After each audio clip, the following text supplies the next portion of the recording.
I am Rabbi Nathan Davidovich, speaking to you on behalf of the webyeshiva.org, speaking to you from Efrat, Israel. The subject of my short Torah lesson today is the concept of the question of why do we fight amongst ourselves?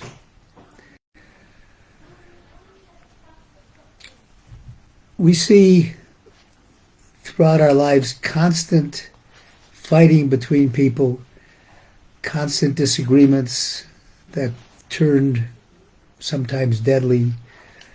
In any event, even if they're not deadly physically, they're deadly emotionally and spiritually.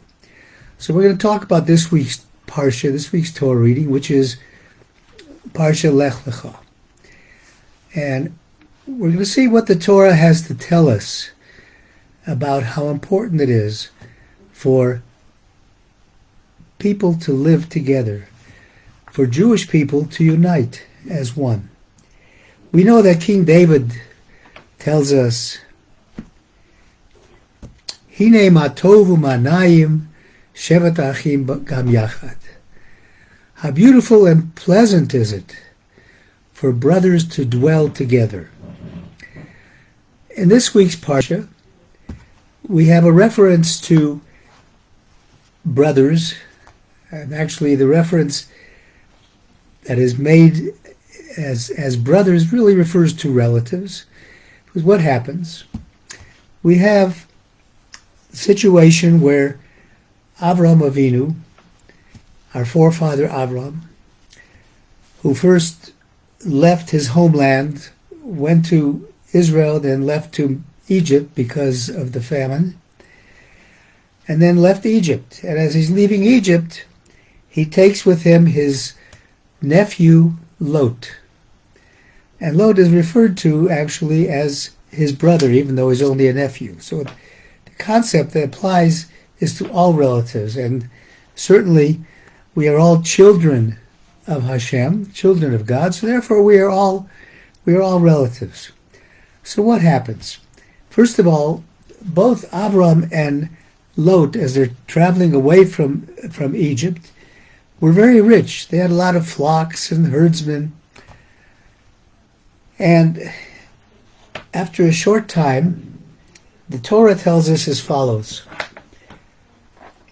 Vayhi riv ben roe miknei Avraham, ben roe miknei Lot. There was a fight, a dispute, a quarrel between the herdsmen of Avram's cattle and the herdsmen of Lot's cattle. And then, in that same sentence, it says, V'hakanani v'aprizi az yoshev ba'aretz. The Canaanite and the Perizzite peoples were dwelling in the land at that time. That's kind of a strange statement to be made in connection with the quarrel between Avram's herdsmen and Lot's herdsmen. So what does that mean, and what can we learn from that? Further, it says they separated. Avram told Lot, anywhere you want to go, choose the direction. You want to go north, I'll go south. You want to go south, I'll go north. It doesn't matter, wherever you want to go. Lot, unfortunately, was a mixture of the good and bad. He had learned from Avram the quality of chesed, of kindness. But he also had his own taivot, his own desires, which were wicked desires. So what did he choose? He chose to go to Sodom, which was a place where there was ingrained wickedness. So first of all, let's go back to the initial question of why the mention is made of the Canaanite and the Perizzite living in the land. So Rabbi Avraham Twersky, Olav Shalom, says, it teaches us that oftentimes we have disputes with one another, and we try to rationalize, to justify our reasons for the disputes.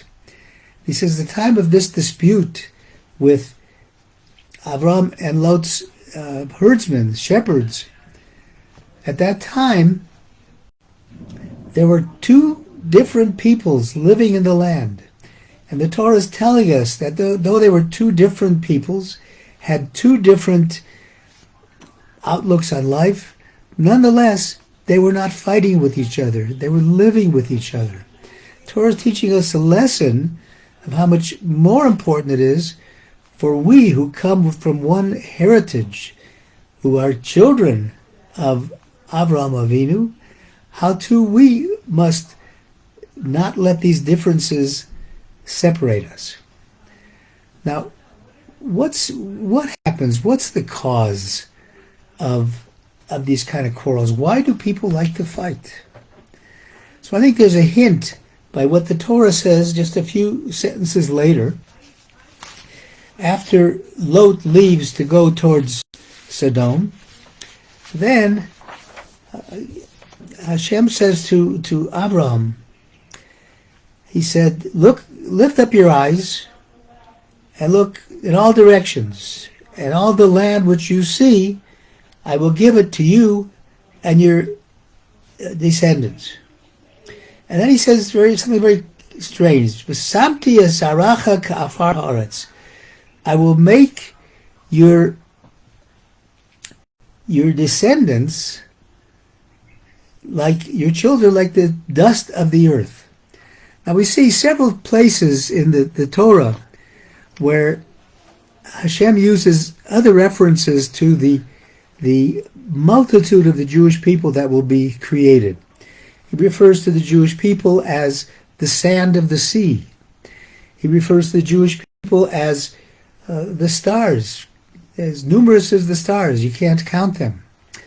Why is it here specifically, and just following this fight between Lot and Avram, why is it specifically here that, and as God is talking about inheriting the land of Israel, that he uses the expression of being like the dust of the earth? Cannot be counted like the dust of the earth. It's a symbol of humility. Avram Avinu said, Ani afar va'efar, I am nothing but dust and ashes. God is teaching us that in order to inherit the land of Israel, we have to be humble. Humility is the biggest quality that we need to inherit the land. When somebody is fighting, I submit that part of what fuels the fight is people thinking, I'm greater than that person. I'm better than that person. Therefore, what I'm saying makes sense, and what he's saying doesn't make sense. I don't have to listen to him because, look at me. I'm the greatest. Hashem is telling us that that is not the way. Hashem is telling us that the way to gain a closeness to God, which is what Eretz Yisrael is, the land of Israel, is the closest place you can come to God. To gain a closeness to God, to have devekut with God, you need humility. And the same thing, to avoid fighting with one another, we have to take a step back, get out of our rationalizations, and say, hey, maybe the other person is right. Who am I to say that they're wrong and I'm right? What am I? I'm dust of the earth. If we would only think that, the next time you're about to have an argument, put that thought in your mind. And I suggest that there won't be an argument. And if we can avoid these arguments, if we can avoid this strife, if we can avoid quarreling amongst ourselves, then we as a Jewish people will be united, and we'll be able to be a true light into the world, and the world itself will be a better place. Thank you for listening on behalf of the webyeshiva.org. I wish everybody a wonderful Shabbat, and we'll talk to you, God willing, next week. Shabbat Shalom.